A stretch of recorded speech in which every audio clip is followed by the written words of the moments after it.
દિવસથી અમદાવાદ જિલ્લામાં જે ભારે વરસાદની પરિસ્થિતિ છે અને તેના લીધે જે સમગ્ર અમદાવાદ જિલ્લામાં અલગ અલગ જગ્યાએ ખૂબ જ વરસાદી પાણી ભરાયેલા છે, તેના ભાગરૂપે સનાતનથી લઈને બગોદરા સુધીનો જે હાઈવે છે એ વહીવટીતંત્ર દ્વારા બંધ કરવામાં આવેલો છે.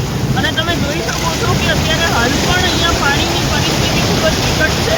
અહીંયા ઘણું જ પાણી ભરાયેલું છે, જેથી સમગ્ર મુસાફરો જે લોકો સનાથલથી લઈને બગોદરા હાઈવેનો ઉપયોગ કરી રહ્યા છે તેને નમ્ર વિનંતી છે અમદાવાદ ગ્રામ્ય જિલ્લા પોલીસથી કે સનાથલથી લઈને બગોદરા સુધી પાણી ભરાયેલું છે, તેમાં ખાસ કરીને ચાંગોદરથી બાવળા વચ્ચે ખૂબ જ પાણી ભરાયેલું છે, જેથી ફોર વ્હીલ નીકળી શકે તેવી જ પરિસ્થિતિ નથી અને ભારે વાહનો પણ ખૂબ જ મુશ્કેલીથી નીકળી રહ્યા છે, જે પણ રસ્તામાં ઘણા બંધ પડી ગયા છે અને તેના લીધે ટ્રાફિકની સમસ્યા પણ સર્જાઈ રહી છે.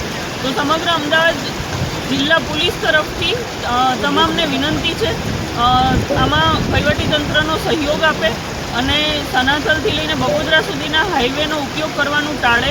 તેના વિકલ્પ રૂપે જે નવો ધોલેરા એક્સપ્રેસ હાઈવે છે તેમાં વેજલકા થઈને બગોદરા સુધી તમે જઈ શકો છો અને જે રાજકોટ તરફથી આવી રહ્યા છે તે બગોદરા થઈને વેજલકા થઈને અમદાવાદ જઈ શકે છે, પરંતુ આ રસ્તાનો ઉપયોગ કરવાનો ટાળજો અને તે જાહેરનામું પ્રસિદ્ધ કરીને બંધ જ કરવામાં આવેલું છે.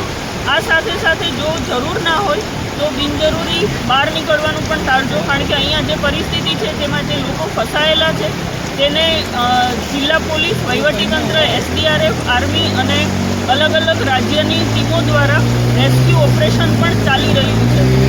સમગ્ર ગુજરાતની જનતા જે આ હાઈવેનો ઉપયોગ કરી રહ્યા છે તેમને નમ્ર વિનંતી છે કે આમાં સહયોગ આપે. Thank you. જય હિન્દ.